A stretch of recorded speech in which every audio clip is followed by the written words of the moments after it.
Hello, everybody, and welcome to our Fridays at session. I'm Karen Taylor of the Color Vowel Chart. I should put mine up behind me since Gemma has hers. So let me just grab that for you. So here I am, Karen of the Color Vowel Chart, joined by Gemma Archer here today. Hi, Gemma. Hello, lovely to be here. Yeah, we have Gemma joining from Scotland. I'm here in Maryland, and it's especially relevant to mention where we are, where we're from, because today's topic is your accent, my accent, and our color vowel charts. We are very interested in accent variation. We're interested in accent equity, inclusion, and awareness. And those are topics we will be touching on extensively today. In order to do a really great job with this, we're relying on our audience to be willing to open their microphones at times, speak up, say what they hear, say what they say. So know that this is an interactive session. If you are watching the recorded session, please check the comments below to find links and ways to follow up on your interest with Color Vowel. And I'll be highlighting some of our upcoming opportunities during the session. Folks in the room, please check that chat. We'll keep it going. You're welcome to keep a running chat with whatever comments you have. That's a great way to have a very diverse, built out conversation. Okay, wonderful. I'm going to go ahead and get started with a little bit of background to Color Vowel for anyone who's new to it. So again, this is your accent, my accent, your accent, and our color vowel charts. Before showing the charts and getting really deeply into that, I want to start in a slightly different way from the way some of our folks are accustomed to. I just want to start with these three symbols for a moment. With these three symbols, which are not phonetic symbols, but rather are sound symbols, we can already start a dialogue. And so I'll simply teach these to you by saying what they are. This one on the left is called green tea. And if you hear the sound that's common to both of those words, green tea, it will represent that one sound that's common. And you can already hear that sound E. Okay. So suddenly we have very quickly a name, a first name and a last name, green tea for this sound. And we don't have to turn to a board and write a symbol that might look like the letter I in English. So then we're calling, the letter I is the E sound, and there's a lot of instant confusion when we're dealing with those kinds of graphemic symbols. So this is the green sound, and this would be the sound in a word like teacher, teacher. We use these color vowels to identify the stressed vowel sound in a word. And we focus especially on the stressed syllables because we know that this is the way English is communicated orally. It's how we understand each other. So if we can hear T-E-E, teacher, we know that that's the word that conveys that meaning. The second symbol is purple shirt. And here I'm going to ask Gemma to identify the common sound in those two with her voice. So Gemma, what do you hear in purple and shirt? I hear purple shirt, Yeah. So Gemma speaks with a different accent than mine, but we both hear a common sound across those three or two words, purple and shirt.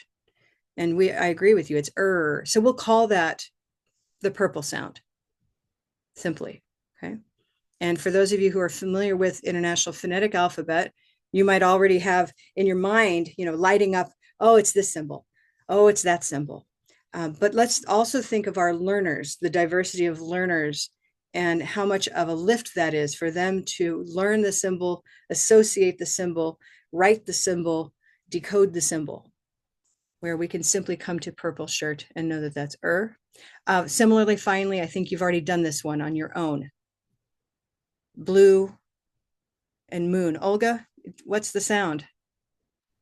Blue moon, it's Yeah, so there we have it. You can already start to hear that carryover to the third beat, the isolated sound, ooh, ooh. ooh. Once we know we have a name for these, we can ask questions. We can say, oh, your blue sounds a little different than my blue. We can say things that are, kind of interesting and intriguing, and we can pursue that. So with these kinds of symbols, and there are more, we can start to make quick adjustments to learners' speech and help them move forward with their vocabulary mastery. What you're about to watch is a short video of a teacher using color vowel cues like the ones you've just seen, and you'll be learning some new ones here. Okay, the student is about to say these 3 words, and he's about to mispronounce them in pretty significant ways that render them probably pretty incomprehensible. If you didn't know what he was saying already from the printed word, you might not understand him in natural speech if he were to say these words in the way that he's about to. Are you starting to imagine how he says this first word? Okay, imagine and imagine. Well, let's listen to him. This is a Japanese boy, a middle schooler, working with Liz Bigler, who's a teacher, a color vowel trained teacher in Georgia.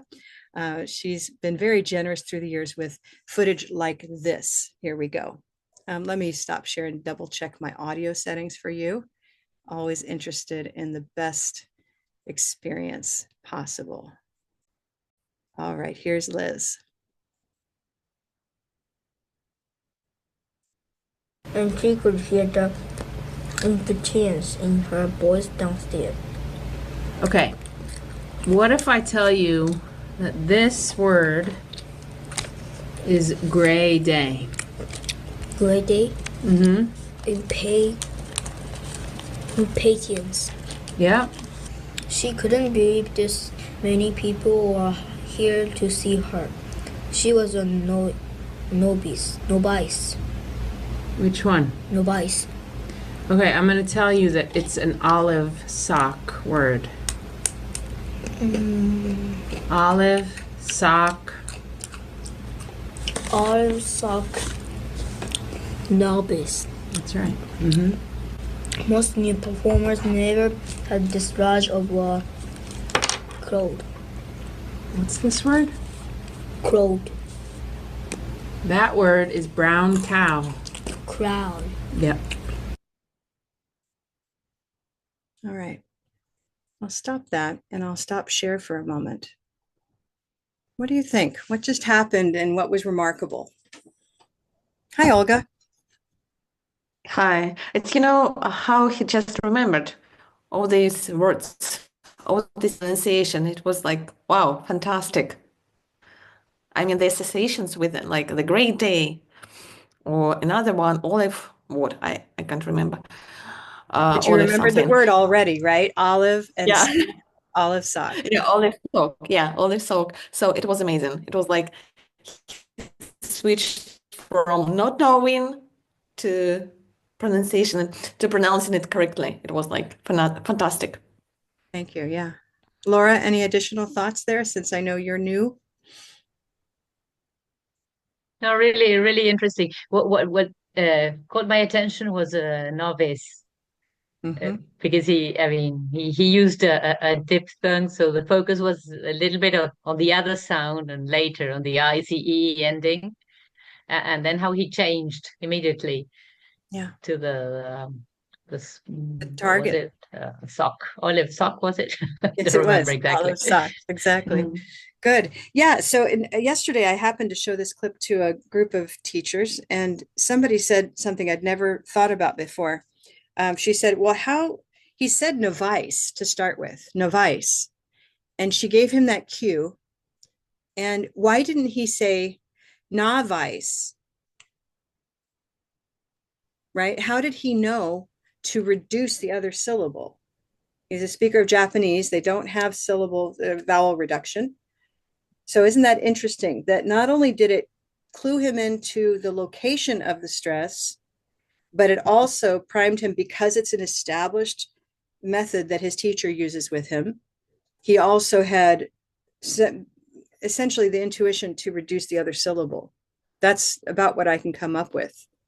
And I say that for some folks like Donna, folks who have been with me for a while with color vowel. I think it's quite interesting that it not only adjusted one thing, it adjusted the entire delivery from novice to novice. Yes. Is it usual for students to just is it usual for students to know how to pronounce all the words based on your system. Yes. I mean, for example, he or she makes a mistake somewhere, and you just say, for example, grade A, and they correct themselves. Teachers? Wow. If I can say something, Yeah. I can add something. Well, I've been using this for a while because I was trained by Karen and her staff. And as long as they know where the beat is, where the stress is, they can relate. They use those anchor phrases so they know them perfectly. So they know how to transfer that into the word because they know that it is. I think that at the beginning he said novice, but then he knows. As long as he knows that that there is a stress, then if the word is olive, he can do that. So Yeah. 2 questions, where is the beat? And then what color is it? Exactly. So Yeah, those and I think, Donna, please. yeah, I was going to say, Liz had obviously been working with this student for a while, so he was very familiar with the color vowel chart. When I've used it with my students, on the first day, they're kind of, oh, what is this? But in very short time, Welcome to our 3, 2, 1 they become very familiar with it. And so if they're not sure, then I can do that. I can give them the verbal cue and say, oh, well, no, this is not a, it's not a green tea, but it's a silver pen. Oh, okay. And it's so cool to see their light bulbs going on. And they're just, oh, I get that. I get that. And then, of course, then you turn over your page and you put your color vowel organizer and all. But students catch on to this really quickly, really quickly. And even the ones who seem a little bit intimidated by it, I think at first, once I've modeled it and we've used several different situations with it, then they're amazed. Let's look at a few of those examples and how quickly this can light up. Thank you, Donna. So as we know, English is a stress-timed or a stress-sensitive language, where if you move the stress, it can change either the inflection of the word, maybe the part of speech, as intentionally. But if you mistakenly misplace it, it can either render the word incomprehensible or change the meaning of the word. You can quickly think of examples, right? Everything from convict and convict, that's more of say an inflection change, to something like desert and dessert, where there's an actual meaning change. If we look at these 3 words, learners have no way of knowing that something happens to the vowel in each of these words, and that they're each a different profile or a sound bite for that word. So if we think about just how these look in normal print, we would never know that because we don't mark the stress. Yeah. And yet stress in the expected syllable is central to being understood. And you can already play these words in your mind. They already have the existing profile they need. But our learners really benefit from having a scaffold and simply being made aware, that this one is green tea equal. We use a gesture, by the way, because this helps activate more than just the language channel of the brain. We highlight this kinesthetic, visual, and there's even a musical component to this through the rhythm. Green tea equal.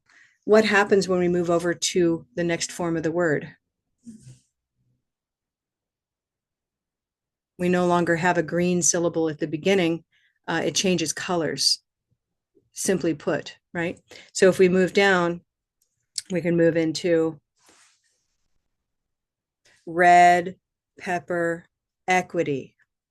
Okay, easily decodable. You haven't seen this symbol yet, nor heard of it, and yet I think it's pretty easy to pick it up. What about equality? Equality. Equality. Are there any color vowels I've exposed you to in the last 5 minutes that you could use for this word? Equality.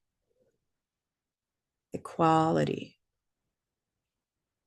It's a little bit like novice. Novice, equality. And so we pretty quickly can learn this simple system: olive, sock, equality. Okay, so it's a way to light up that English has a particular set of behaviors. We use, it's kind of skipping big, but we have two charts that light up these symbols that you've seen here. So now I'd like you to look for green tea, red pepper, and olive sock. And I'll have you focus in for the moment on the chart you see in the foreground. Find green tea, red pepper, olive sock. Ah, okay. Today, we're going to explore both charts and especially the Commonwealth chart, which I'll put now in the foreground. Okay. They are quite similar. In fact, I'm comfortable covering up part of the first chart that I showed you because they are identical in this portion. Okay. This portion that you see me mousing through is, of course, this is a map of the mouth, and we're starting here from the side. So if you turn and think of yourself in a profile, this is essentially what you see here, and I'll stop share for just a moment.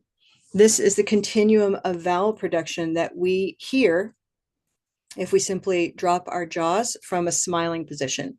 Yeah. And we're now in black cat, ah. Okay. And along the way, I see Olga, experimenting with that phrase there already. We're actually moving through. You'll hear silver, you'll hear red, and you'll hear black. Yeah. So we can see that these sounds are very similar. And as we move through a series of very natural position, opening the jaw, we can hear some change. We can go all the way around. Yeah. Ooh, ooh, ooh. And now we're in blue, that first sound that we visited. Ooh. Right? And we can move. Ooh, you, you. So all of this is a map of this tiny space writ large on a larger map. Okay. That's pretty much what I'm going to say as far as onboarding or training, and the rest is going to be experiencing today. Okay. What I'd like to do is now share for one moment, again, just the idea that there are two of these. They're two very similar. I would say 80% the same. And what's interesting about these two charts is that they are descriptive. You start with you. And so today, if you're watching, by the end of this session, I hope that you will find for yourself, I feel like this one is the best fit for me. I feel like this other one might be the best fit for me. And I want you to take time for yourself. This really is about you. If it's a little bit like those messages they have in the airplanes where they say, if the oxygen mask falls, please take care of yourself first, then you can take care of your child, right? You as a teacher need to have a chart that fits you comfortably so that you can serve your learners effectively. So think of this as a spa day for you, your accent, and then we can have additional conversations about your learners and their needs and their context. And all of those issues will come up today in nice ways. Okay. I'd now like to hand things over and introduce my colleague Gemma Archer is joining me. And Gemma is our level 3 trained teacher trainer for Color Vowel, but she also has a rich professional life that she brought with her to Color Vowel. And I'm just so grateful coming from Scotland at the university. Can you remind me how to say the name of your university? Strathclyde, University of Strathclyde. Strathclyde, okay. So University of Strathclyde, she is an expert in the area of accent, identity, and equity, among other terms we can put in there. She is also the editor of the newsletter for the Pronsig Special Interest Group, part of IATEFL. There we go. See, I have all my acronyms down. So lovely to have you, Gemma. Okay. Gemma, could you tell us a little bit of your story with the chart, and we can just sort of hear how you came in to do what you're doing? Absolutely. It's so important what you said, Karen, about having a chart that you feel fits you and feels comfortable, because if you don't speak the varieties that are common in most teachers' resources, it can be a bit of a lonely start to your career. And I know that many of us in the room will have had that experience. The training manuals, the textbooks, if they don't fit your speech, your variety of English, you have to make certain decisions. And certainly for me, when I started teaching, which is now 20 years ago, I started teaching 20 years ago. And I found very rapidly that I had no knowledge of pronunciation. And when I tried to teach it, I just humiliated myself and just really confused my students. And for a very long time, maybe about 8 years, I taught no pronunciation because I couldn't get my head around how my voice was different to the textbooks. I couldn't work out the practicalities, but also I had a really busy teaching schedule and I didn't have time to go and study and do things to figure things out. So about 8 years after I started teaching, I did my teacher's diploma, and I'm happy to say my teacher from my diploma has popped into the room. Hello, Anne. And the one wonderful thing about this course, this diploma course that I did, was that it had a big component that was pronunciation, and you could actually choose the kind of topics that you wanted to cover in some of the assignments. So I started doing pronunciation specific assignments, and one of them I was starting to look at tools that you could use in the classroom to teach pronunciation. And this is when I came across the Color Vowel Chart. So that would have been 2013, 2014. And while it looked amazing and it looked exciting and I could see the value of it, I was looking at the North American chart, and immediately I was like, oh, another thing I can't use, another thing that it's not my voice. Of course, knowing nothing about the system behind Color Vowel or anything at that point, but it stuck in my mind. And several years later, I came across it again, and I really wanted to play around with it and just explore it a little bit more. So I started adapting it adapting it to fit my voice in a way that I was comfortable with, bringing it into my classroom. Again, having no knowledge of the system, I just knew about the chart and was experimenting. And I suddenly started to see the value that it could bring my students. And again, a couple of years later, I reached out to Karen and signed up to a level 1 course.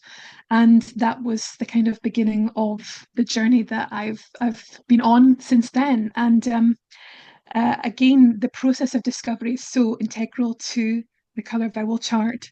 And what I noticed, or what I found, was in that level 1 course, we were using the North American chart. So I was still kind of trying to juggle a North American English with my own and still trying to make sense of it. And it wasn't until I was getting feedback on an assignment that something kind of changed for me and made me realize there was something else that I was needing. And it came in the form of my surname. So my surname is Archer.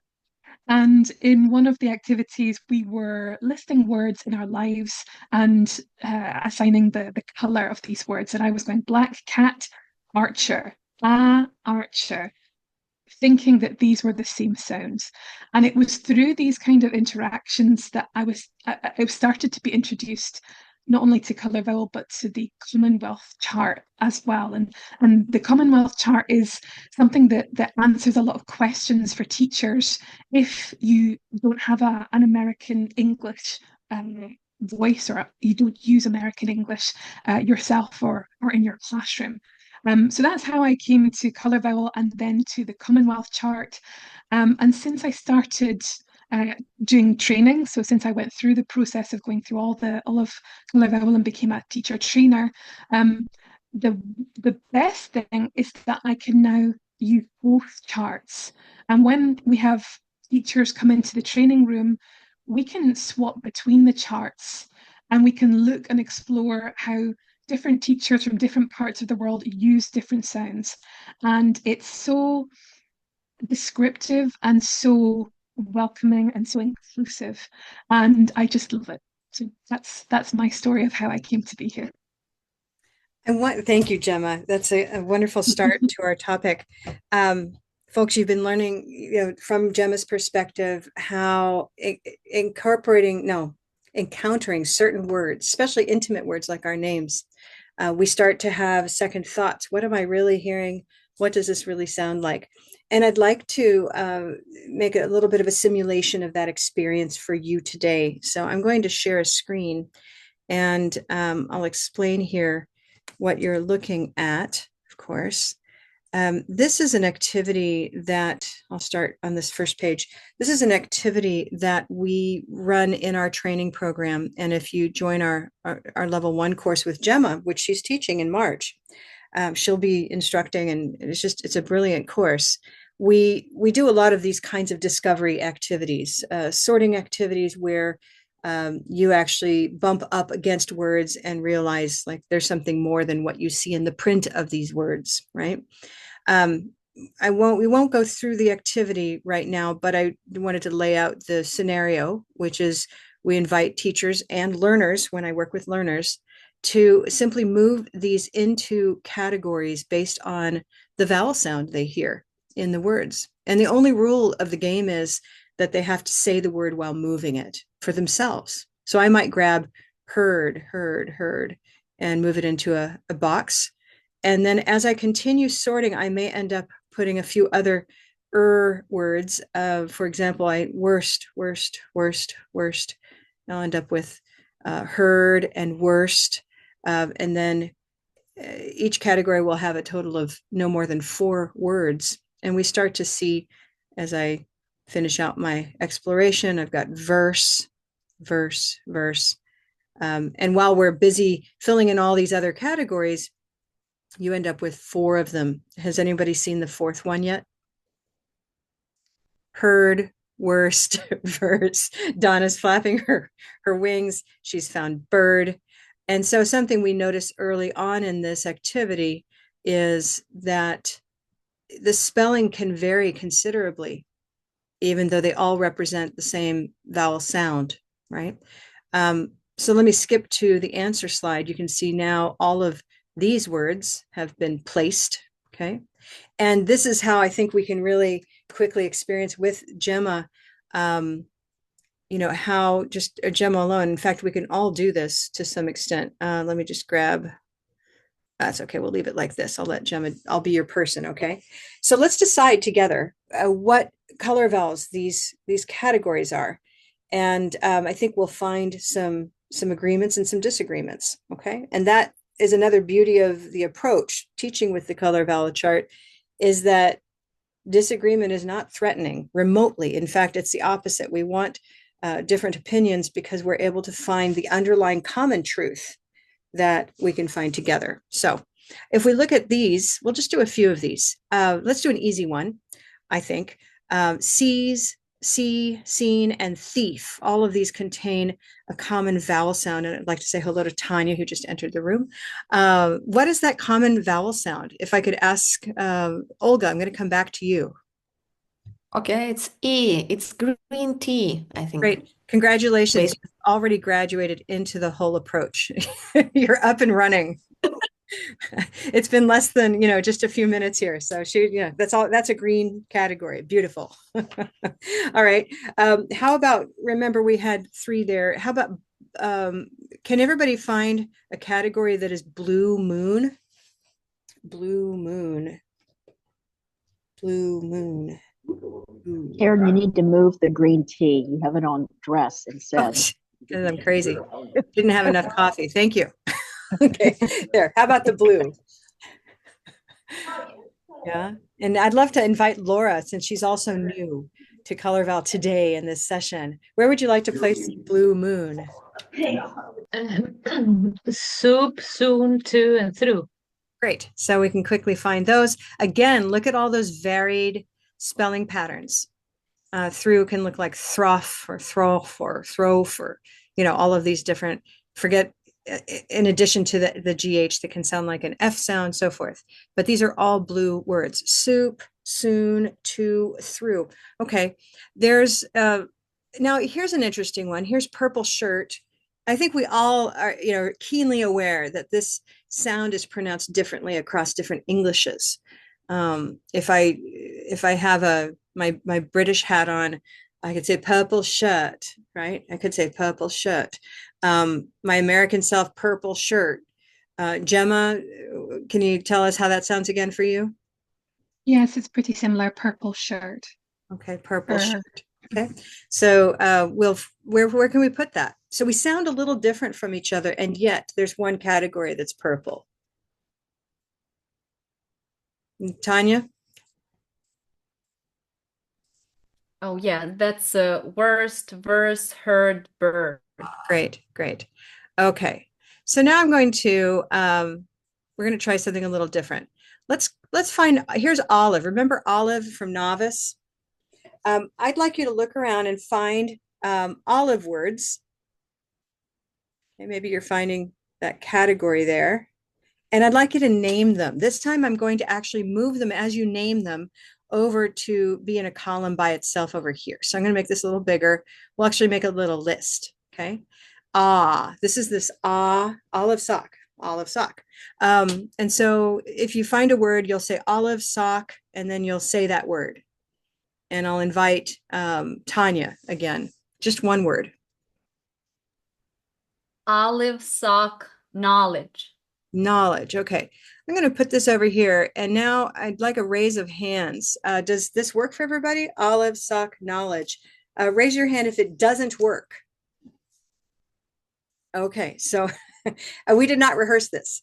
This is Gemma saying, nope, this doesn't match. Does that surprise anybody? A little surprised, Olga? Yeah, I mean, if I say that olive sock knowledge, yeah, it's a little bit different from my accent. Yeah, and so the key question, and this is the rub, is we have two words in this phrase that do match. Olive and sock. Whether you say olive and sock or olive and sock, they match. But do they match the third, the sound in the word? No.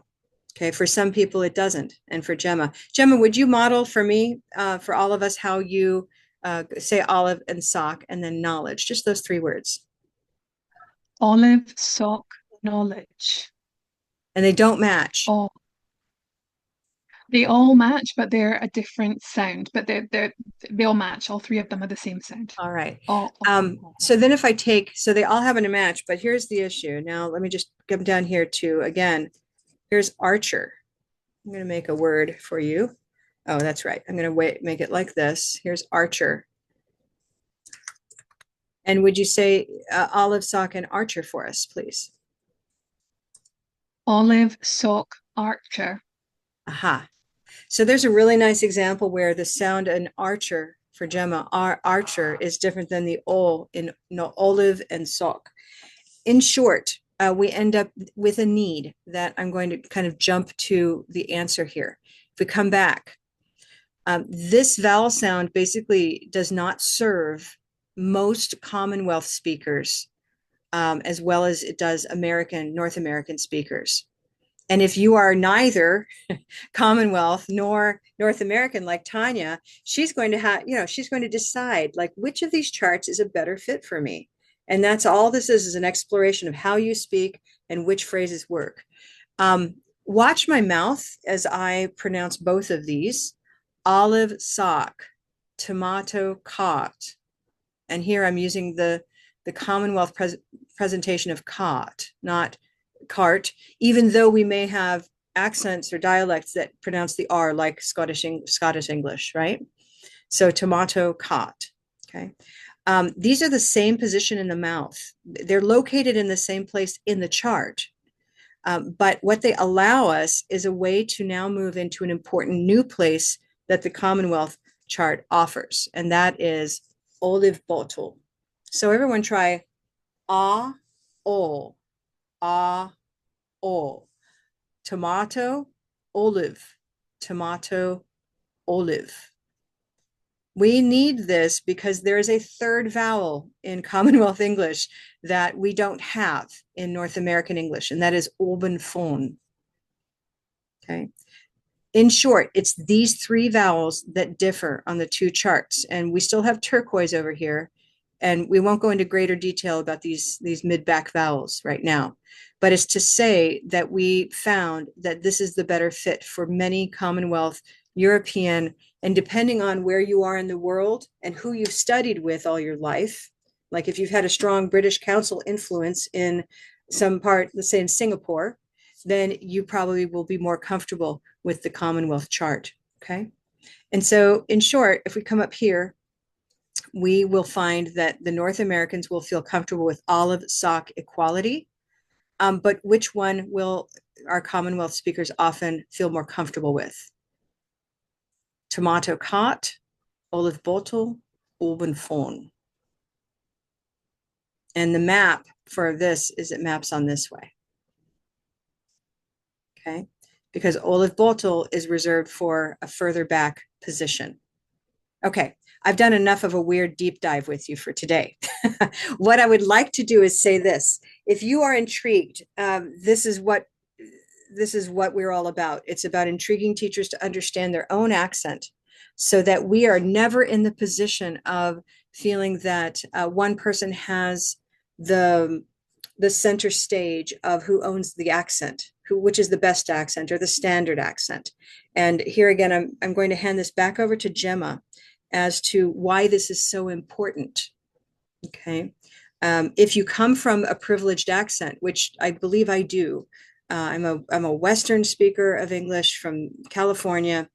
I've never been ridiculed for my accent. For example, if I sort of do a poll of my existence, if I have been ridiculed, it's been because of movies about Californian teenagers, like Valley Girls. Okay. But really it's quite limited. Okay. As a raise of hands, who has ever had their own accent mirrored back to them in an exaggerated way that made them feel uncomfortable? Anybody? Okay. Donna, I'm going to invite you for a moment. Could you share a short snippet of what that has been and felt like and where you're from? Okay. Well, first of all, I'm from Atlanta, Georgia. And second of all, I do not speak like a typical person from Atlanta, Georgia, from the South. Now, if y'all want, I can talk real sweet like this. And I have some sweet tea and I put lots of butter on my biscuit.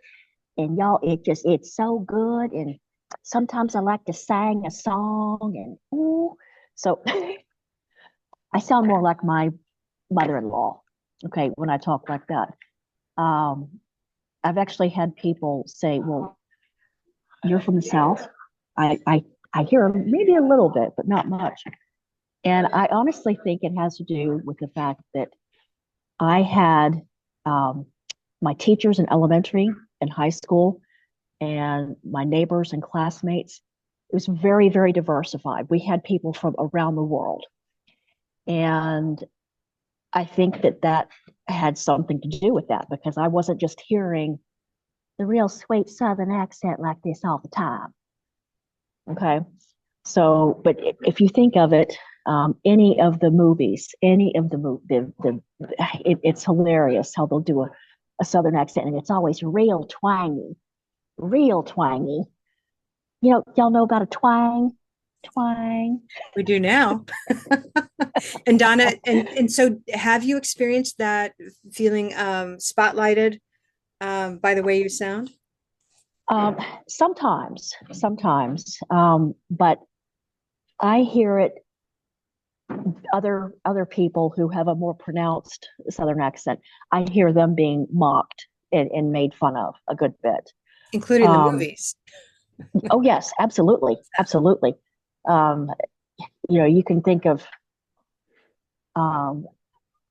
anything. One that comes to mind, my cousin Vinny, the oldie goldie, what was that from, like early 90s or something? And that was actually filmed or part of it was filmed near Macon, Georgia. So it's more toward the middle part of our state and also in Alabama.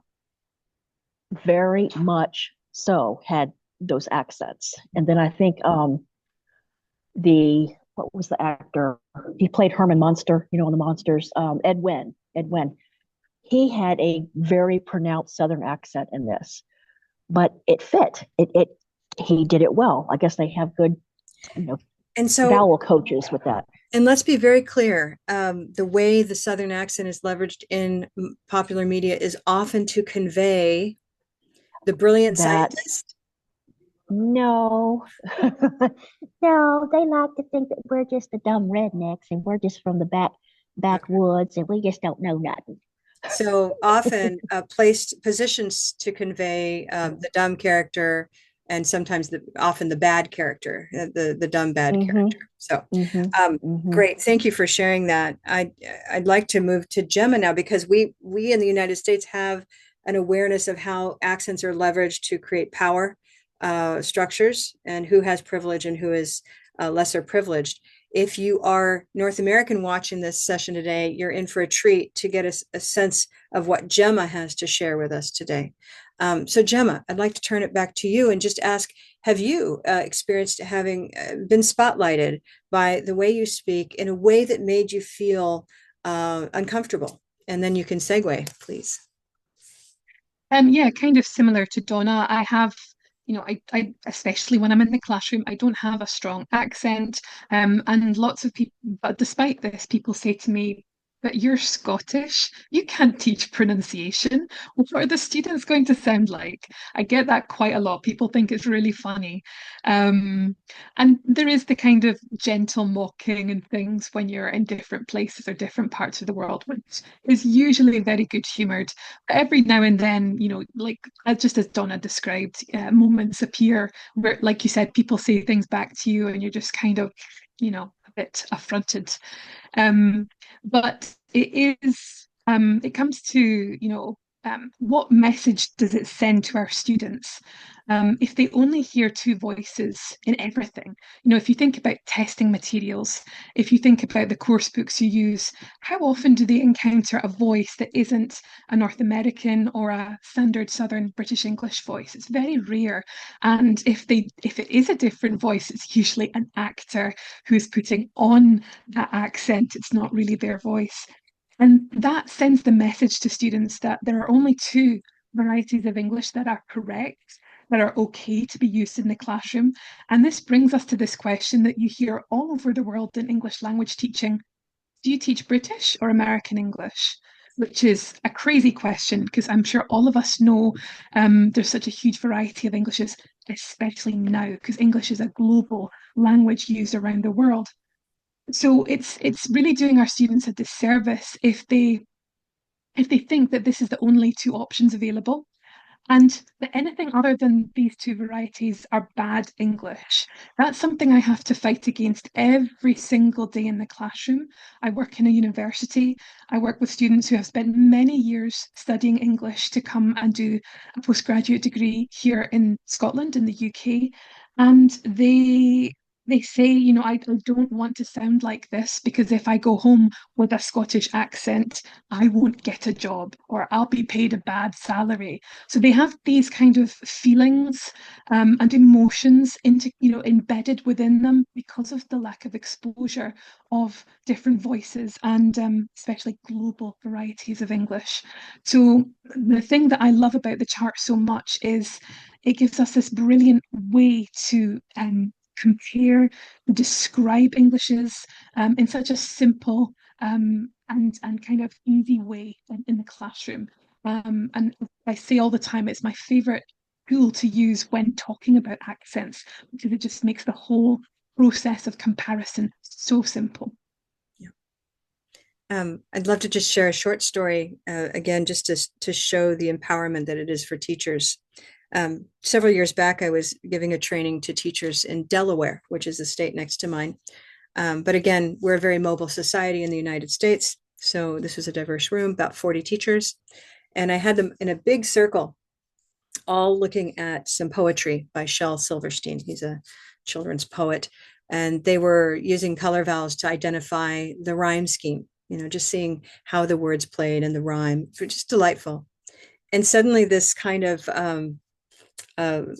little chaos erupted in the corner of this, corner of the circle, but this back part of the circle. And I could tell that it wasn't quite harmonious chaos. It was kind of a moment where I could tell someone was feeling uncomfortable.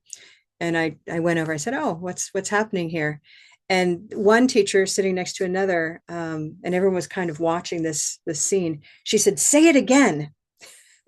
And the teacher who was now spotlighted had her head down, she kind of smiling, really genteel. And she said, poem.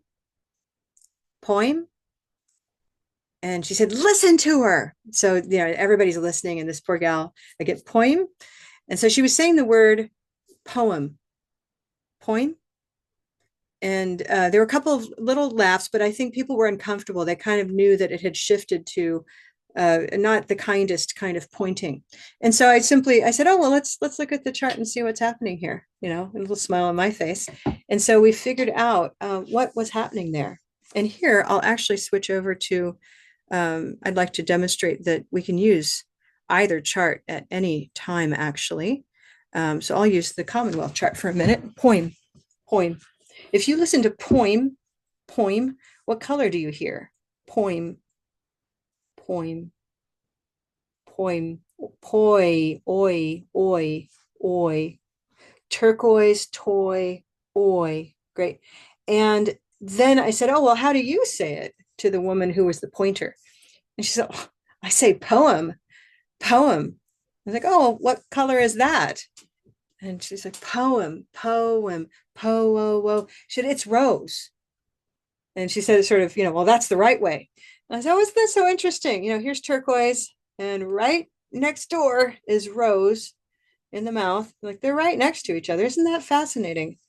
And by the end of that very short intervention, all of the tension had just come down a lot. The woman who had been spotlighted was much more relaxed because, first of all, her way of saying it is right here on the chart, poem. And then we were able to then go a level deeper and say, oh, how many syllables do you use in your pronunciation of it? And, oh, poem, 2. And the other person, oh, 1, poem. Okay, so 2, 1, rose, oh, oi. How different are these? Yeah. And we sewed that up. So now this accent, I'll call this discrimination in the moment. Maybe we'd have to wait till power was wielded, but there was accent spotlighting and definitely that feeling of inferiority going on. And we solved it in a very short moment, of training. Will these be better teachers if they're aware that they don't need to actually poke fun? I don't know how fun that is. At their colleagues. So we're really talking about equity here and being seen as a whole person and a legitimate speaker. Yeah. Studying with Gemma is, Gemma's one of our level 3 trainers. And I'd just like to say, if you're interested in learning more about Color Vowel, we have ways to do that. And I'll put some links in the chat. But there's a particular benefit to studying with a trainer like Gemma, who brings that global perspective. Not that being from Scotland automatically makes you global, but rather that if you too are interested in either your own curiosity about global English, or you travel because you teach in a country different than the one you were born in, or you work with a global audience of students. There's so many ways you can consider yourself a global educator. And that's how I'm positioning the course that Gemma teaches. It's that you're curious. And if Gemma is teaching at a time and a day that's not your time and day, we also, I train, Lynn Swanda trains. We have a number of other trainers who also are global educators, but Gemma brings the Commonwealth chart into play. So Gemma, could you share, I know, she's been collecting this beautiful data from some of our participants. And I think if they could be in the room with us, they would be sharing what you're about to be hearing from Gemma. Gemma, you want to talk a little bit and then show us those clips? Yeah, so over the last 2 years, whenever I've run a level 1 course using the Commonwealth chart, I've been just paying attention to little comments that students have been making in class, but also in their exit ticket. The exit ticket is a reflective video that students produce at the end of each class to document their takeaways, what they've picked up from that session. So I've managed to accumulate quite a lot of very nice insights into teachers' experiences of working with the Commonwealth chart. And we found that there are common experiences to many teachers.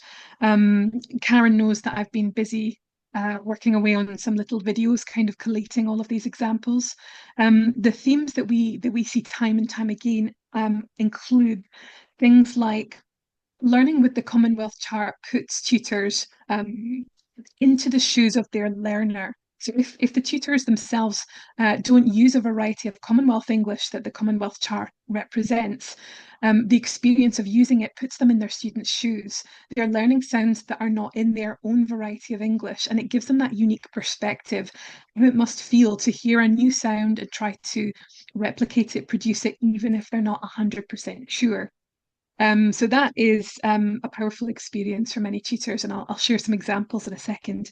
Another wonderful thing about working with us on the Commonwealth course is we usually have a lot of teachers from different parts of the world who bring their own Englishes, their own accents, and we get to compare, explore, describe, and learn about each other's voices. And certainly that's been my experience since day one of coming on board with Color Vowel. Accent diversity was always something relative to be explored and described, and never ever a point of negativity or one variety being better than another. So it's really an inclusive approach, and having that variety of accents in the classroom is an absolute gift. And another thing that teachers say is the flexibility of not just the Commonwealth chart, but the Color Vowel approach itself. Having knowledge of both charts. So if you're a user of North American English, but you join the Commonwealth chart and you can become a little bit more familiar with both varieties, it gives you that flexibility if you are in different parts of the world. Maybe you have a background where you've used one variety, but you've then moved to another country which uses a different variety. So you can draw on your experience of both charts, but also make a choice about which chart is better suited for the context that you're living and working in. So Karen, which of the videos would you like me to show? Oh gosh, you've been working on it, so I'll leave it to you. These are all lovely. These are all audio clips, by the way. If you've studied with us, you might be thinking, gosh, is this going to show me? We were careful to remove the video. These are just audio comments. They're wonderfully rich, and it's just a gift. So I'd love Gemma to be able to share. I think you have all the controls to share. Welcome, Dorley. Good to see you. Hey, Dorley. By the way, participants, as we listen to these beautiful comments, feel free to comment in the chat and ask questions because we'll be opening up to comments, question and answer session pretty soon. Karen, let me know if the volume, actually, I'll just make the volume a bit louder now. But let me know if it's not working for any reason.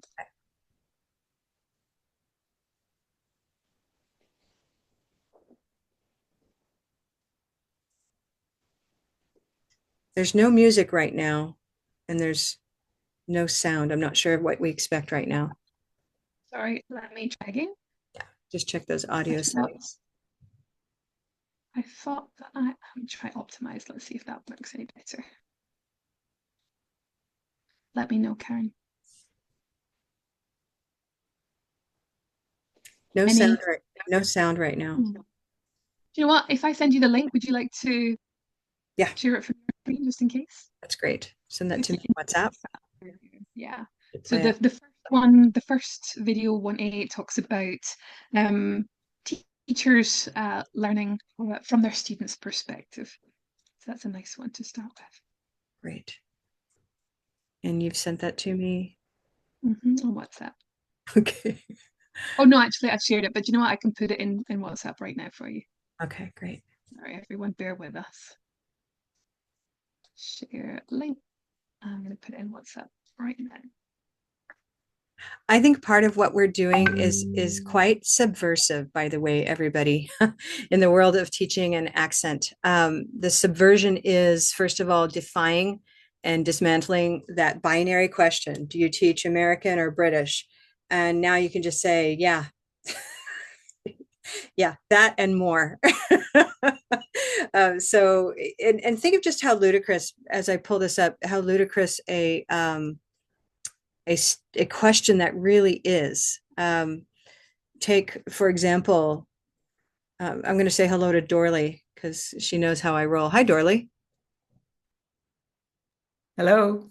Oh, so Dorley, briefly, where were you born? What languages did you grow up speaking? Where are you now? Through two sentences, go. I was born in southern Brazil, speaking German at home. I moved to the United States 4 decades ago and live in Wyoming. Okay, so we've got German, we've got Portuguese, now in Wyoming in English. Does she teach American or British English? I teach the English that I know how to speak. Exactly. So Dorley speaks the English that she speaks. That's what she teaches from, but that doesn't mean that's what she teaches. She is the medium, she is the guide, she's the instructor, and that question is now completely disabled. We've unwired that bomb of a question. So that's the subversion I love. Here we go. Thank you, Dorley. That's a great preface to what we're doing here. Let's listen. And let me make sure that I think I've got my audio ready. Here we go.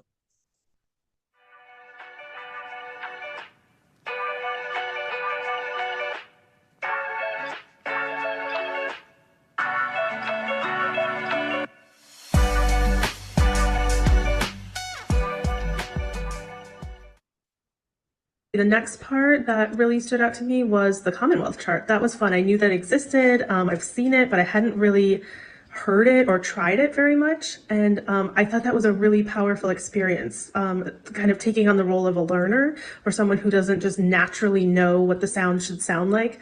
The olive bottle and the Auburn fawn are tricky for me. So to be in that position was, I think, a really nice perspective.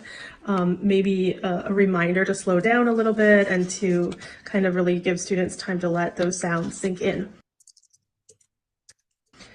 It was also interesting to be in the shoes of my students as I was watching my co-learners, colleagues, showing us how to make the different sounds that don't really exist in English, and trying to get my mouth to manipulate around these sounds that are common in UK, New Zealand, and Australian English. And so it was an interesting and enlightening lesson.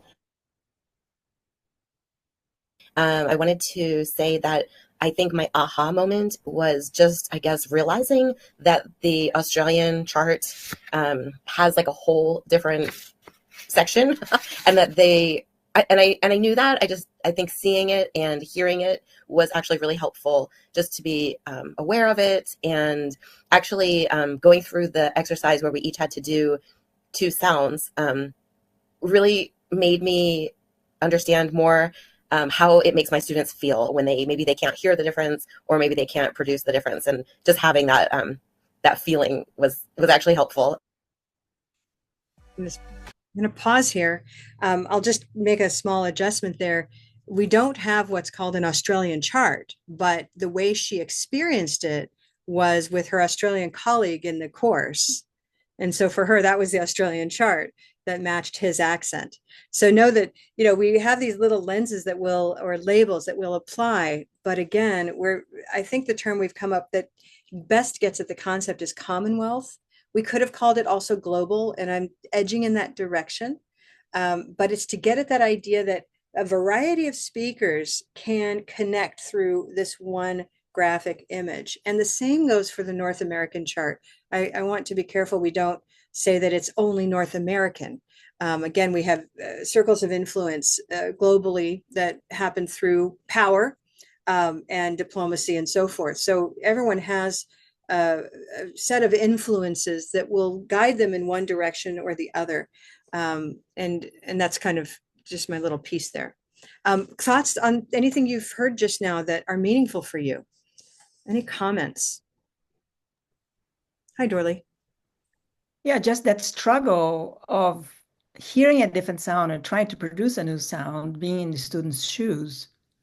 Because we think it's so simple. I'm showing you, I'm telling you, if I'm speaking to my student, and if the student doesn't quite get it and doesn't find the way of articulating that sound, we sometimes are baffled if we're not sensitive. And so getting that perspective, I think it's important. Yeah. Gemma, I was curious. I'm texting. You can imagine we're texting on the side. And I said to her, just to kind of affect that experience that Dorley just described, I suggested that she might lead us through what we call the color vowel warm-up. We use the chart as a kind of a calibrator for the learners at the beginning of a lesson. And it wouldn't necessarily be every single lesson, but easily once a week. You would choose the vocabulary from the vocabulary that your learners are interacting with and devise a very simple warm-up that follows a particular order right around the chart. And it's more than a listen and repeat exercise. It's a listen and say with a gesture so that you are actually activating quite a bit of awareness in the mind through the body. And so I'd love to invite Gemma to lead us in one of these so that our newcomers and as well as all of our visitors can experience what this can feel like for the learner. And you might be surprised by some of the words and colors you hear associated. Gemma, would you like to lead that? Sure. Probably worth saying as well. And as Karen said before, you use your own voice when using the chart. It's about your voice and not putting on a voice.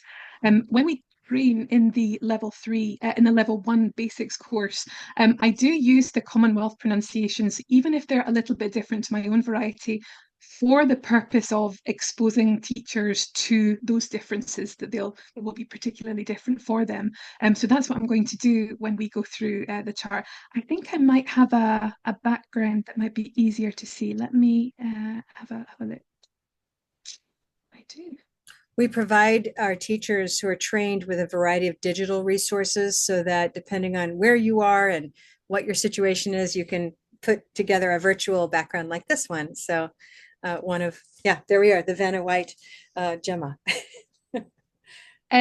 Just a 3-word warm-up, Karen, or do you just want sounds or?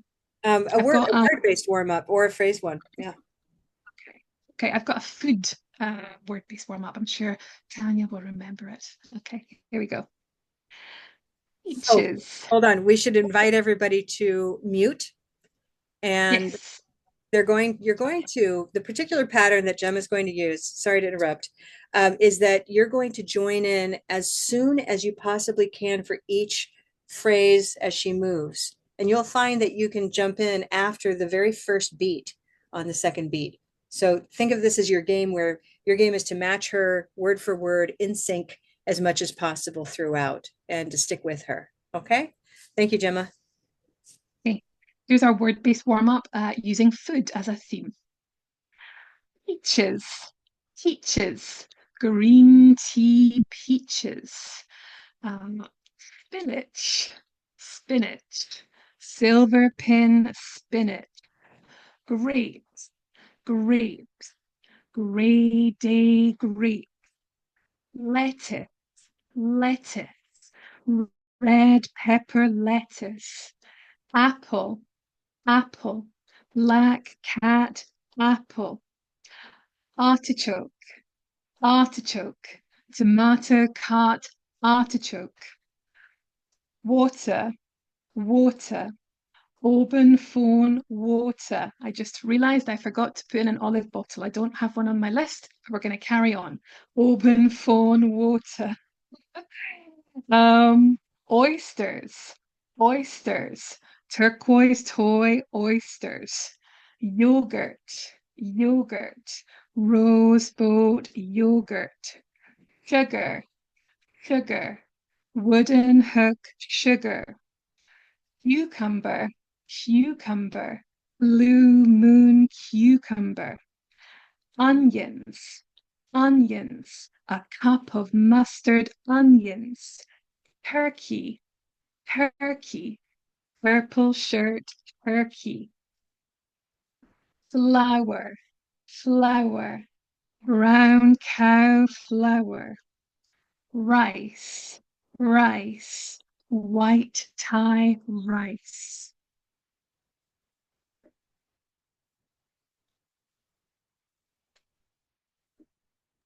I see a big smile on Tanya's face. Tanya, can you share a sensation you had?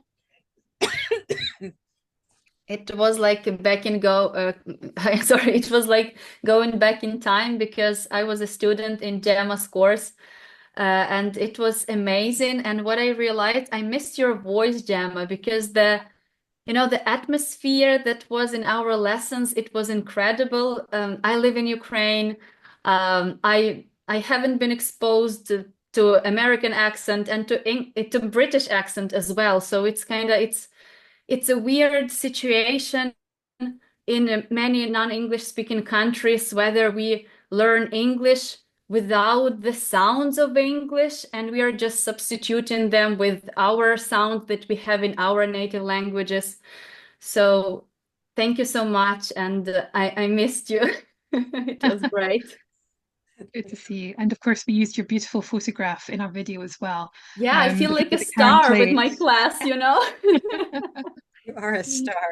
Thank you. Tanya, you put it so beautifully. Being in Ukraine, how do you decide what it is you're teaching if you're given that dichotomous question again? It reminds me of, do you drink Pepsi or Coke? It's like, well, how about if I drink water? It's like, I just drink different beverages. Okay. I don't have to choose between these two rarefied things, British and American English. And then even within that, what is British English anyway? Yeah, that's true. And what is the problem is, you started asking about mocking, and the situation that I see right now in Ukraine, that teachers who worked on their pronunciation, they started mocking teachers who didn't work on their pronunciation. And some of them say that you just can't teach English because your pronunciation is not good enough. And it's also like, I understand why some people say that, but it's different. It's different just in our country. Yeah. Yeah. Well, it's not just Ukraine. It's not just there. It's everywhere. Really? I would say, a large proportion of the world's English teachers are themselves former learners of the language or current. We like to think of all of ourselves as lifelong learners of the language that we teach. And if you don't mind, I'll just mention to everybody, we offer a course called Speak Confidently that is precisely for non-native English speaking teachers. I've even had some teachers who speak with accents that they've felt minimized for, who come into that course. It's been a little while, but we've had folks who come there, and it's not to change their accent. It's to increase confidence about how they can speak in a way that they feel maximally communicative, that people can understand the soul of their story. So it's a story-based course. And I'll just show briefly, Gabriella was in that course, I believe, right? If I remember correctly. Tanya was in that course. Dorley has coached that course many times. So it's a wonderfully international group. And I just wanted to share that you can learn all of this, you can learn more about on our website. I happen to have our interactive chart up right now where you can listen to each of the sounds when you click on them. I won't do that right now. But if you just start in with colorvowel.com and go to teachers and then browse learners, because the learner page is for that 75% of the world's English teachers who are interested in just knowing how legitimate they really are. It's the opposite of that message that Tanya's been hearing among those teachers who feel superiorly trained, right? It's wonderful to seek more professional development. It's not so wonderful to wield it as a weapon to make others feel insufficient. And so, we've got courses. We offer a free live class for the world once a month. Pure English Practice. We do have an app where you can practice and get voice recognition and machine learning feedback on your vowel sounds. So that's Blue Canoe. And then that's the course Speak Confidently with more information there. Okay. And then as you visit the teachers page or simply go to our courses, you can also browse by teachers. Here's our training, our communities, and then our learner options. And again, when we say learners, we're in the business of teachers who have their learner hat on. And so if you're in the mode where you're expanding your own awareness of English as a non-native speaker, that's the kind of learner we're talking about. We are not a school for English as a second or foreign language. We don't teach a range of levels. We simply provide that development for non-native English speaking teachers and some advanced learners who join us through our free class for the world. Okay. Teachers who want to see the approach in action can go to the Pure English Practice community. It is free and it is for teachers and learners. You can join without any picture. You can be black boxed, you can be muted, but we have this live meeting. And when you go into that community, you can always see what our next session is. So, and this will appear in your own time zone. So all of this bridges from colorvowel.com, and you can join those communities and join us. Okay. So thank you for that. Other comments and questions? I'm opening the floor as we have a few more minutes together. Gemma, this will be your fourth time teaching since you completed your level 3 journey, right? Fourth or fifth, I can't remember. Yeah. When you go through the level 3 training program, we co-teach a couple of times. So Gemma and I have done that course as co-teachers. And then she went off and, as Tanya showed with her heart, it's just been an amazing gathering, often drawing a very worldwide audience. I'm curious, I see Laura and Olga, the two of you in particular, you've been new today. What are some thoughts that you have on your mind, Olga? First of all, thank you for your amazing presentation, and everything was so cool and it's just perfect. And I'm thinking on enrolling on this course. And on top of that, I've been thinking a lot about my students and their pronunciation and how your chat might help or may help or will help my students to improve their pronunciation, because I have lots of beginners and they're struggling a lot with their pronunciation because basically they are Russian students, of course. I'm in Russia and they're Russian students. And of course, we have, these troubles with pronunciation, of course, and different accents. So that's why, and even though we have this academic chart, it's so difficult for them to learn this chart, to learn all these sounds, because basically when it comes out to English and to the system, it's crazy. It's very difficult for them. That's why I'm thinking a lot about my beginner students and how I can help them if I enroll on your course. So these are my thoughts, and this is what I'm thinking of enrolling actually. Wonderful, wonderful. It is. What we do is very accessible to beginners.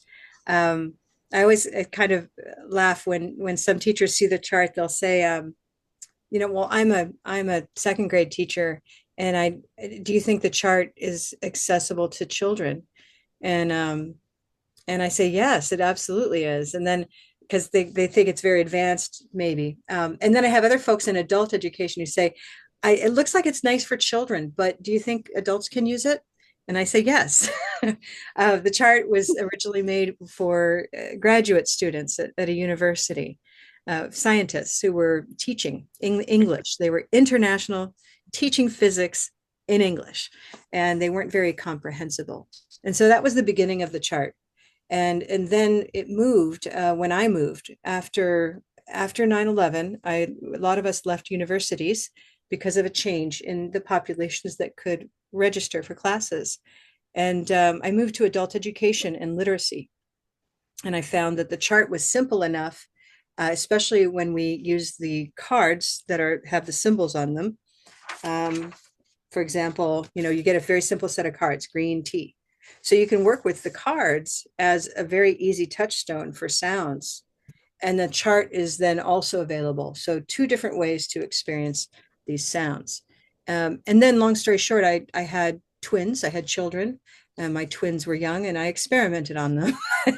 And I found that the chart and the images were also very accessible and sticky and fun for them. And I was invited to teach in their early childhood school. So when they were in 1st, 2nd, 3rd grade. And so we found native speaker children also respond very well to the color vowels as a way to be aware of their own language. And so we've not yet found a population for whom this is not helpful. In other words, it's helpful to everybody in different ways for different purposes. Yeah, been very exciting journey on that. Laura, not to put you on the spot, but I invited you and then I haven't called upon you. Would you like to add anything? No, thank you. I found it really interesting. Kind of looking forward to giving it a try with real students. I was typing a question. I was just wondering, how do you deal with, for instance, in my Uruguayan variety of English, that's the way I like putting it. For instance, the schwa sound, because I mean, you focus on stress syllables. How do you focus on unstress, which is sometimes as important? Right. That's a great question. It's even talking about unstress makes it stressed, right? So how do you focus on schwa when precisely it is not focused? Anyone want to do a little demonstration with me? We've engaged in a strategy called vowel yoga. Again, we're always physicalizing the way words behave. You didn't get to see the boy in the video who was saying Nevice. Teacher said it's olive, and then what were they doing? That's the question. If you were to watch that video again, there's a subtle shadow. You can see something's moving actually, and he's saying olive, sock, novice, he says. And so just try that and experience it. Novice. By using the hand, we're able to focus the mind's eye on the time it takes to produce stress. And that is what's special about English stress, by the way, is that it is more about a time-based experience than a pitch-based experience. So you might have, right? In Spanish, we're very pitch-based. So we might say novice. That happens in Mandarin too. Novice. Novice. The pitch can change, of course. It can also go down. Are you a novice? The pitch is not the most critical part so much as the time.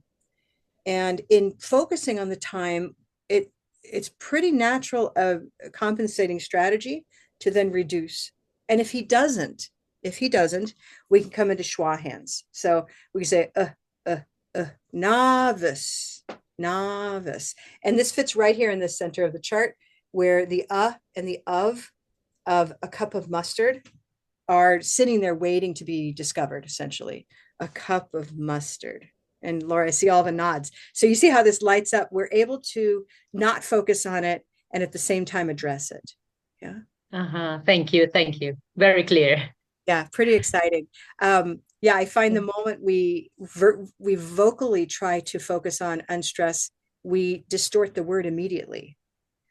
It's not novice, it's novice. And then they say novice. You say, no, novice. And they're like, novice. So we can basically visit this this position of schwa, whether it's it doesn't matter so long as it's in this reduced little place. Okay, beautiful. Anne made a comment over here. Students often complain about the difficulty of the IPA, as do many teachers. I agree with you. And I've had teachers come up after workshops and say, I never understood those symbols anyway. And you think, oh goodness, they've been shamed into using IPA, but they're not that comfortable with it. So absolutely, it's a cleaner system. And Karen? Yes. This is Irina. Hi, nice to see you here. Can I ask you to come back to the situation with poem very quickly? Sure. So two ladies pronouncing that different and the sounds are neighboring. I understand that, but I know the situation when the neighboring sounds can bring different meanings, like bed and bad. So how do we deal with that type of situation when we are concentrating their attention, when we don't? Yeah. Like the neighboring sounds, like situation. Thank you. Thank you. That's a great question. So the very same, you could basically utilize the same strategy that we use to diffuse an unnecessarily charged situation between poem and poem. You know, we just helped everybody know it's okay. They're the same word. It's right here. However, we're not in the case there where poem means something different. There's no other word that evokes. Whereas if we go to the bed bad problem, we could, right? It could be, let's see, she's feeling bad. She's feeling bed. Now, notice bed and bad are different semantic properties. One is a noun and one is an adjective. So a lot of times the problem is going to be a bit on a case by case. We will have words that occupy the same semantic category. They're both concrete nouns, for example. I need some paper. I need some paper. Paper, pepper, paper or pepper, right? So that's one where I don't know if you're saying paper or pepper, but where are we? Right now we're sitting in Zoom and it's just an example. I mean, if we're in a restaurant, it's going to be pepper. And if you're in an office, it's going to be paper. So a lot of times, again, you can say, oh, I misheard you, or we really need to reserve those moments for those words that truly could be confused. And we, you know, coming up with the examples, not coming up with one immediately. The big catchy one is when you end up with a taboo word instead of the word you wanted, where despite them being different semantic categories, if the taboo word shows up, our brains crack and everybody gets uncomfortable somehow. So, you know, I often use the example of focus. Focus. And if we don't focus or focus, if we don't move enough, and Gemma, I'm about to ask you about what you do with this word that doesn't make it sound mustard, okay? But for those of us that have this moving vowel, and if you look at my chart for a moment, I'll just make it a bit bigger. I'll spotlight it for a moment. If you look closely at the chart, it's graphically designed for a time release experience, okay? Which means you notice certain things first, you notice other things second and third, and it takes time, and that's a good thing because it doesn't overwhelm, okay? And so with these little marks that you see, these little marks indicate which vowels involve a movement in the vocal tract. I, for example, has a movement that I can see.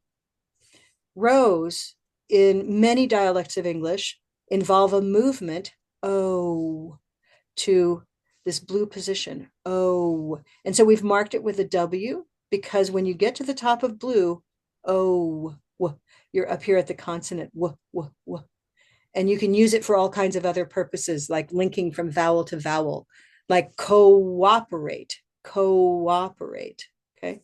So that's the W. And now if we don't move enough in the word focus, it can end up moving into the perception for the listener of being a mustard word. And I won't bother saying that right now, okay? But it's the expletive, right? And that sounds, it's unfortunate how close it is to rose.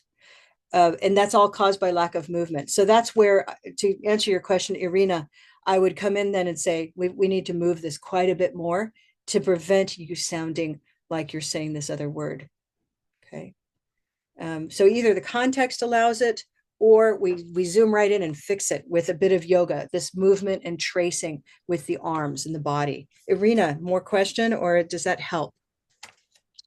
It helps. The only situation is that as a non-native speaker, sometimes I don't know if there is any word that, can sound same as, like, yesterday I had a situation when we are learning how to pronounce next, and one of my students was saying it is a black cat for them, while we were learning it as a red pepper. So, and I was thinking, I'm not sure if there is a word like next, like black cat next. So I was trying to concentrate the attention that they are neighboring sounds, but we should try to pronounce it like with the lower jaw, stuff like that. So sometimes, yeah, I don't know. That's why I'm thinking not to be too hard on them, not to push them too much. But again, if they think that it's black, you can talk with them and say, I'd like you to think of it as red, because that's closer to the written form and it matches the most conventional deliveries. Okay. But I could turn on my California Valley Girl accent and say, next week we're going to the mall. And I could say next, and I could get away with that. So it's really not that different. And it's not another word. You could you could say that into your phone in voice to text and see what words that comes up with. And you won't see a taboo word, I don't think. That's an interesting way to answer Basically, the problem. Yeah. Okay, thank you. Thank you very much. I'm interrupting you both, but it just a very interesting question. I'll be very quick.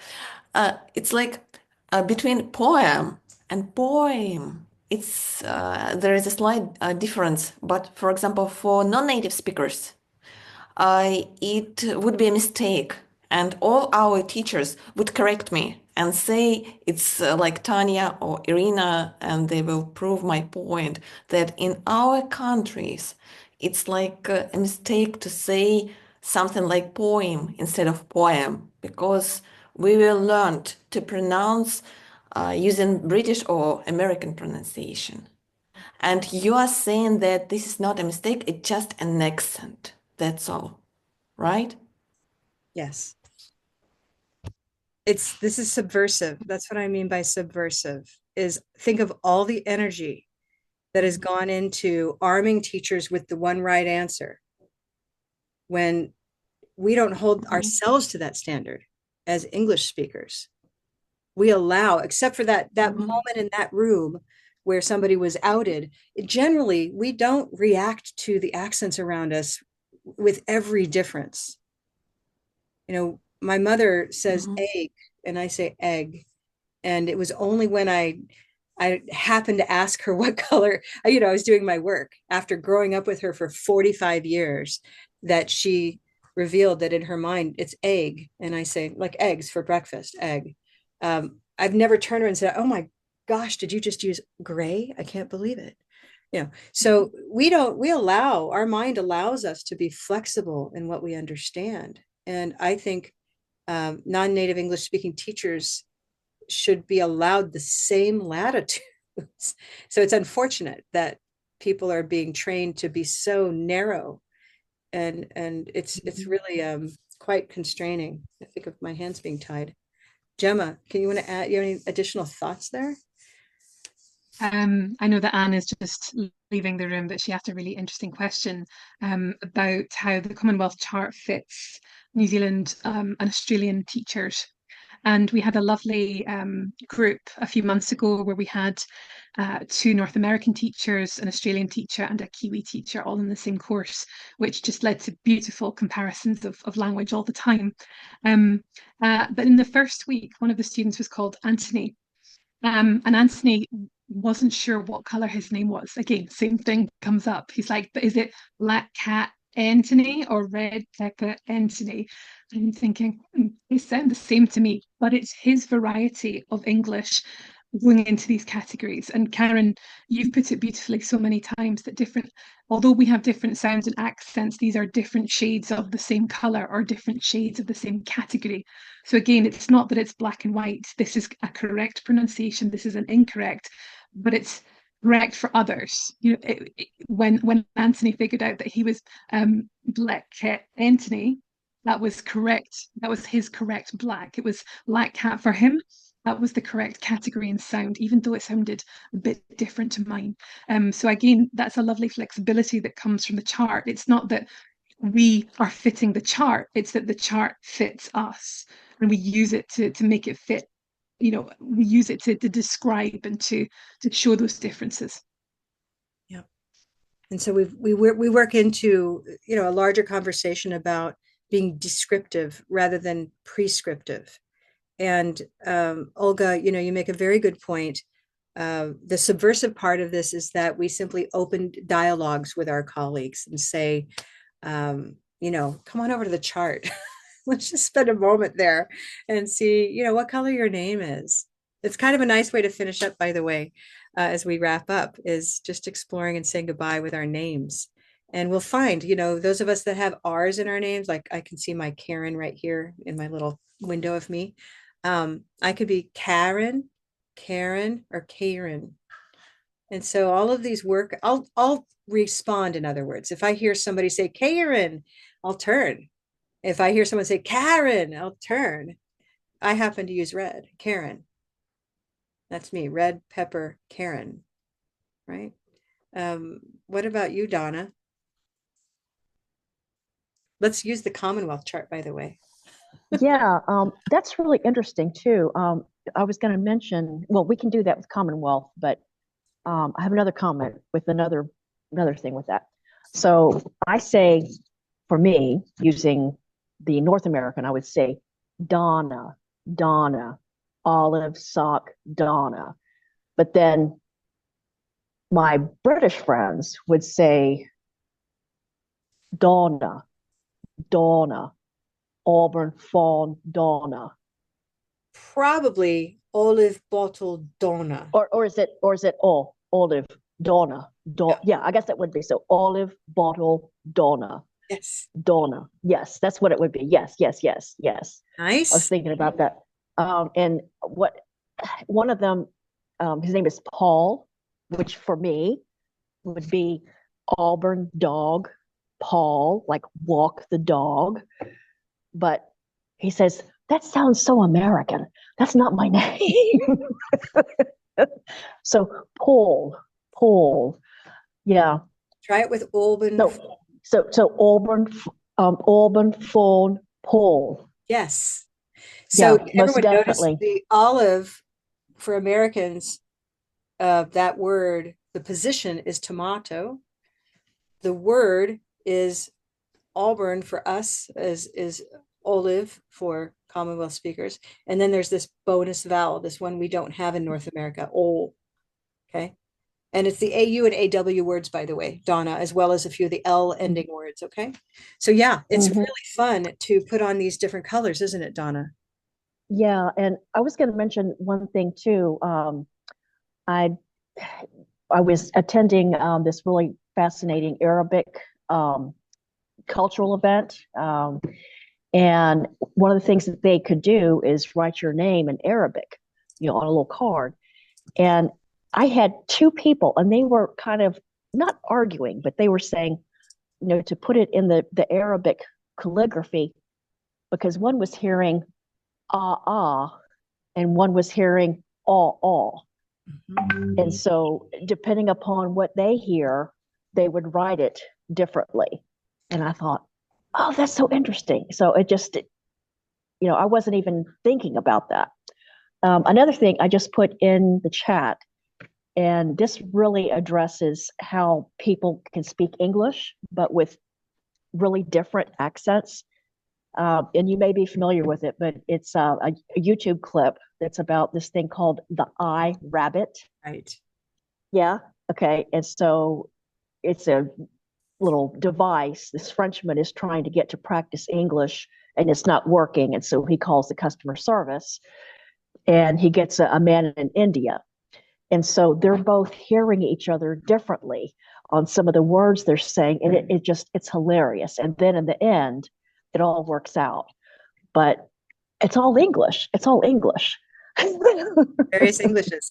And that's it, is however differently. And I think this is a nice way to wrap up as we thank Gemma for her insights and sharing those clips, is we do all speak differently, but we never speak differently alone. Different means in contrast to another person. And the act of communicating with another person creates that intersection. And the chart allows us to explore what that intersection is. So it's recognizing the human component of accent and interaction. And I think that's what I love about our courses, is we are devoted to humanistic teaching. And I say that pretty fiercely in my heart, that we care about every individual who joins us, how they speak, their identity, and how that bridges into what they do with learners. If you don't take care of the teacher's oxygen mask first, how can we teach our learners in a humanistic, effective way? Yeah. So I want to thank Gemma. Thank you again. I know Gemma's heading to the airport, I believe. She's heading off to a conference, I believe. Is that right? Train station. Train station. Okay, it's like an airport. So she go to the train station. She's going to go spread the word of her, her beautiful mind. We've had a great session today. I do look forward to seeing those of you who have visited us today, others who are watching this session. Thank you for your brilliant insights and questions, everybody. We look forward to seeing you again soon. And know that our future sessions are posted in the teachers community and wherever you've seen some of how you heard about today's session. You can always reach me at karen@colorvowel.com. Please reach out if you have questions and want to move forward with learning with us and joining our community. Thank you, everybody. Thank you, Gemma. Thanks so much. Take care. Thank you. Bye-bye.